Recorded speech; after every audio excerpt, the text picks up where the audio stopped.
కొలంబియాలో జరిగిన ఘోర విమాన ప్రమాదం యావత్ దేశాన్ని తీవ్ర దిగ్భ్రాంతికి గురిచేసింది. తమ ప్రాణాలను పణంగా పెట్టి దేశం కోసం సేవ చేస్తున్న వీరులు కేవలం ఒక్క క్షణంలో కాలగర్భంలో కలిసిపోయారు.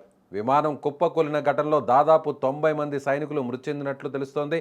మరి కొందరి పరిస్థితి విషమంగా ఉండడంతో స్థానికంగా తీవ్ర భావోద్వేగ క్షణాలు నెలకొన్నాయి.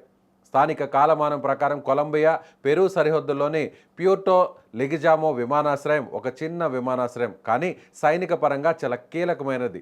దేశ రక్షణ కోసం బయలుదేరిన C-30 హెర్క్యులెస్ అనే పవర్ఫుల్ సైనిక రవాణా విమానం టేకాఫ్ తీసుకోవడానికి సిద్ధమైంది.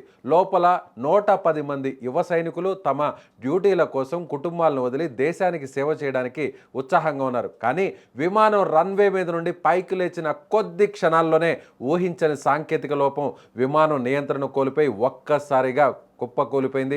అది కూలిన వెంటనే ఆ ప్రాంతమంతా భారీగా మంటలు అలుముకున్నాయి. దాంతో దట్టమైనటువంటి నల్లటి పొగతో ఆ ప్రాంతమంతా నిండిపోయింది. ప్రమాదం జరిగిన వెంటనే రెస్క్యూ టీమ్స్ సంఘటనా స్థలానికి చేరుకున్నాయి. కానీ ఆ మంటల తీవ్రత చూస్తే ఎవరైనా బతికే అవకాశం ఉందా అనే అనుమానం కలుగుతుంది. ప్రారంభంలో అందుతున్న సమాచారం ప్రకారం ఈ ఘోర ప్రమాదంలో 110 మందిలో 90 మంది సైనికులు అక్కడికక్కడే మరణించారని అధికారిక వర్గాలు వెల్లడించాయి.